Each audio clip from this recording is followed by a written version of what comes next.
This video is the second video in a two-part series focusing on interviewing well, using the example of going for entry-level or junior academic faculty roles.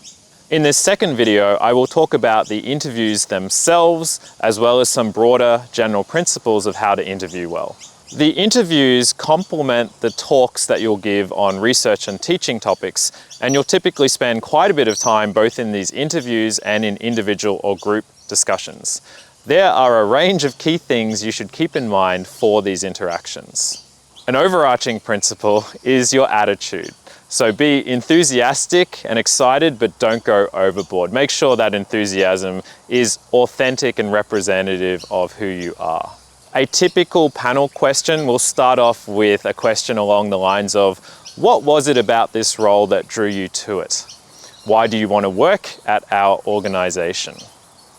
Answers that encapsulate how your goals and principles align with what's being done at the organization are great, especially if they are specific to the organization that you're applying for, rather than generically being applicable to any organization.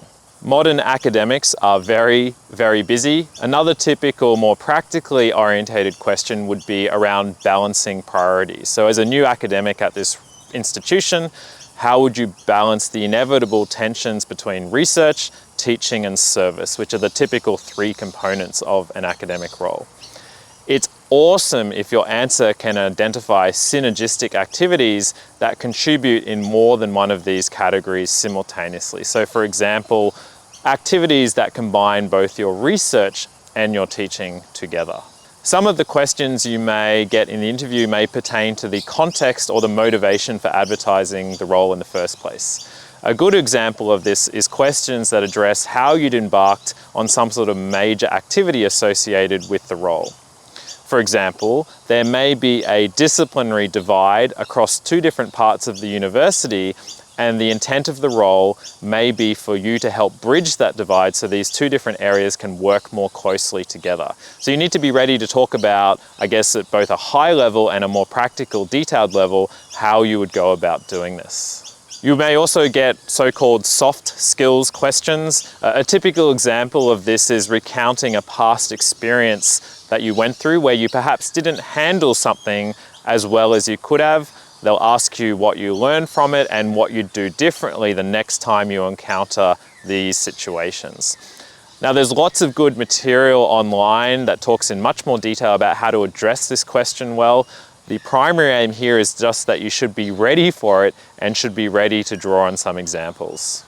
Another soft skills question example may be the panel giving you a hypothetical scenario and asking what you would do in this scenario.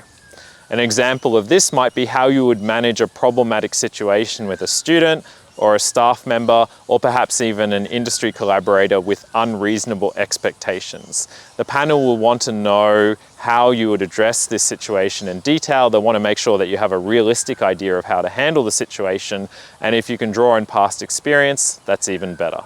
Most academic roles involve a significant service component. Service typically can be done both within the organization and externally, and so the panel may ask how you envisage you contributing to a service role. Are you going to be doing lots of quiet behind-the-scenes activity on committees, or are you going to be a highly visible public figure who's going around giving talks, promoting the general branding for the university?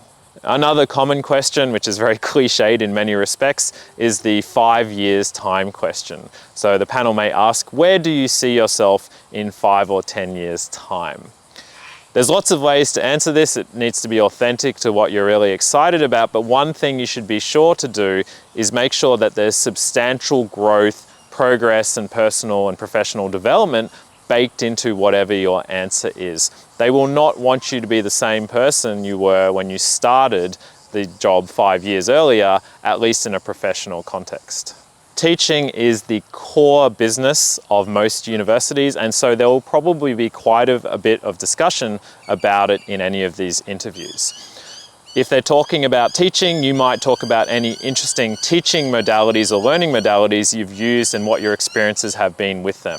For example, things like flipped classrooms, hybrid in-person online delivery, asynchronous course or material delivery, and so-called lectorials, which are hybrid combinations of lectures and tutorials. You might be asked more generally about the strategies you use for keeping students engaged and interacting with you.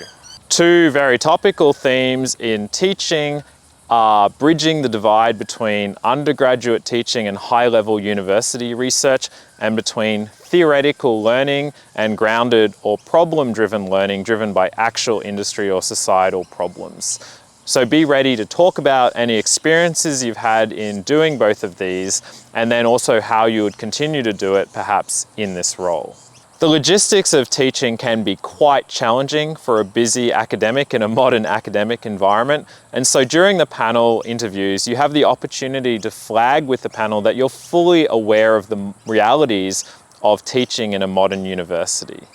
You might talk about the fact that you're aware of the always present tension between exploring and experimenting with new teaching and learning methodologies, with the realities of just delivering the material in the first place.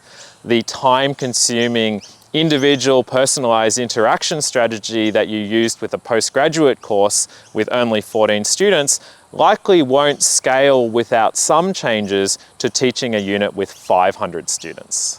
For the research component of any panel discussion, be ready to talk about how you would see your group growing, how you would staff your group. Do you need a large mega group, or can you be quite productive with a small focus group? What type of research equipment would you need to do your research well? Does the university already have it? If not, how would you get that research equipment? Basically laying out a clear and detailed vision of how you could grow and prosper in terms of your research activities if you were to take the role. Across all of the panel interactions, you may sometimes strike a somewhat combative panelist. This is a panelist who has a strong disagreement or contrary opinion on something you've talked about, whether it's research or teaching. You need to be prepared to very calmly discuss the issue, make a rational defense of it, but also be clear in discussing any potential weaknesses or points of dispute. The other panel members or panel chair, if they're doing their job, should stop any heated exchange getting out of hand, but at the same time, they may be interested to see how you handle a somewhat more challenging question. The panel may also ask you about some of your past roles. They have probably looked through your CV, they'll have noted some of the roles you've done prior to the one you're applying for, so you need to be ready to discuss in a professional setting some of the aspects of those previous roles, what you did in them, what you liked, what you didn't like, and perhaps how it relates to your perception of the role you're applying for. Beyond the specifics of the interview process and particular questions you may get asked, there are some additional general principles or considerations you should keep in mind throughout the interview process. A junior applicant won't be expected to have had experience in everything, and it's okay during the interview to highlight some research or teaching processes or principles that you've been reading about and want to try in this new role, but haven't yet had substantial experience doing. It will show that you're hungry to improve how you do things, which is always a good thing. At the same time, you don't want the entire interview to feel like you're talking about things that are only theoretical to you and that you've had no real experience doing. Balance is key here. You don't want the panel to come out of the interview making a comment somewhat along the lines of, it felt like they were answering every question by quoting from a book on how to be an academic. It's a bit like that scene in the movie Good Will Hunting, where Robin Williams' character schools Matt Damon's character on how not everything can be learned just from books. You have to have experienced some of it yourself. Again, as with all things, practice makes perfect. Practice in front of a mirror, with your family members, with a friend or colleague. Film yourself and watch yourself in playback, no matter how awkward it may feel at first. Practice giving short, concise answers, and then also practice expanding on those answers with more detailed ones. Practice recovering from a tough question or a question where you perhaps felt you've stumbled, and practice coming back strong with the next answer. It may or may not explicitly or implicitly arise in the process, but you can be open but very much non-threatening about the fact you have multiple job options if that is the case. It is fully expected that good candidates will have multiple options, and the panel should know this. Never ever threaten, but you can be open about the fact that you are considering a number of interesting opportunities, including the one that you're talking about right then and there, if it comes up naturally in discussion. Interviewing well is a crucial professional skill and also a lifelong skill.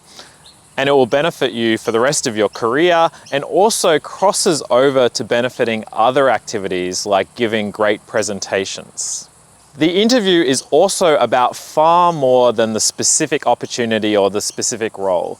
The panel and all of those you interact with will often remember you for many years, even if you don't get or take the role.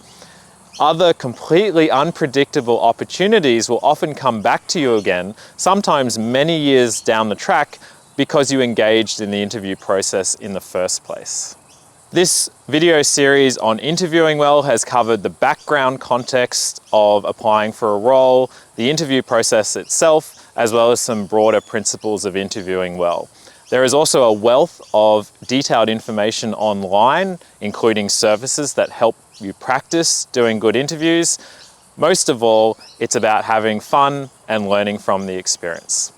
Good luck.